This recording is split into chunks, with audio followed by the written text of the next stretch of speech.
14 साल वरुण के वालिद जमैल सिंह ने कहा कि हुकूमत को दहशतगर्दी के खिलाफ सख्त कार्रवाई करनी होगी और अगर कोई दहशतगर्दों के बारे में पुलिस को मालूमात देता है तो इसकी शिनाख्त खुफिया रखी जाएगी। उन्होंने कहा कि वो भी चाहते हैं कि मुतासरा खानदानों को मुनासिब मुआवजा दिया जाए।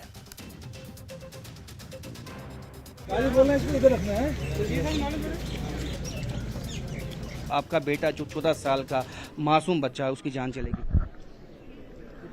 मासूम बच्चे की जान चली गई तो इससे बदतर बात क्या हो सकती है देश के लिए, आवाम के लिए, हर एक इंसान के लिए।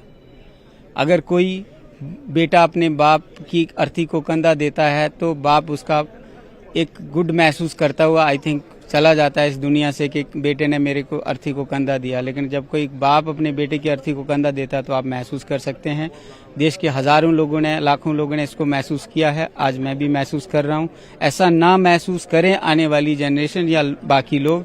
इसके लिए कुछ न कुछ हमारी एजेंसी को, देश के लोगों को, नुमाइंदों को, मीडिया को इसके बारे में कदम उठाने चाहिए, जिसके जरूर अच्छे कदम जो आपको आश्वासन दिए, यहाँ के कई सियासतदान भी पहुंचे, आश्वासन दिए कि आप उससे मुतमईन हैं, आप उससे आश्वासन। देखिए सर, हमें किसी ने कोई आश्वासन नहीं दिया, ना ही हम किसी से आश्वासन मांग रहे हैं।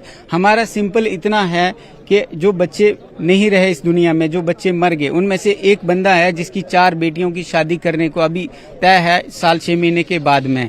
क्या उसका जिम्मा कौन लेगा?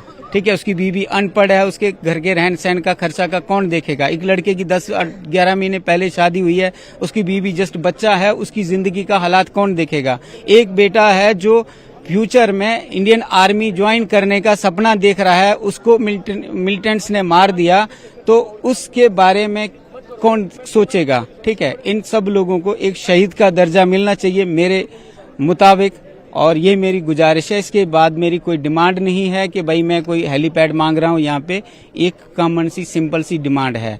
एक मेरी डिमांड गवर्नमेंट ऑफ इंडिया से है कि एक centralise number, toll free number decide करें, वो किसी भी बिना आपके कॉल डेटा से कॉल हो जाए उसके ऊपर, और जो बंदा ये इतला दे दे कि कहीं पे कोई सस्पिशियस एक्टिविटी हो रही है, उस बंदे की आइडेंटिटी सीक्रेट रखी जाए, उस इंफॉर्मेशन को सीक्रेटली मॉनिटर किया जाए। कई स्टेट्स में हो रहा है, अब यूपी में 112 नंबर है, 112 नंबर पे आप फोन कर दो कोई भी सस्पिशन के रिगार्डिंग, सीक्रेटली मॉनिटर होता है और वहां पे सब काम होता है। लेकिन जहां पर मैंने कुछ ऐसा नहीं देखा। ये जम्मू कश्मीर के लिए देखिए, आप समझ सकते हैं कि जो ये एक बाप का जो दर्द है वो समझ सकते हैं, और इन्होंने जो सही कहा है कि वापस ऐसी घटना कभी ना हो, इसके लिए कदम उठाने की बहुत ही जरूरत है।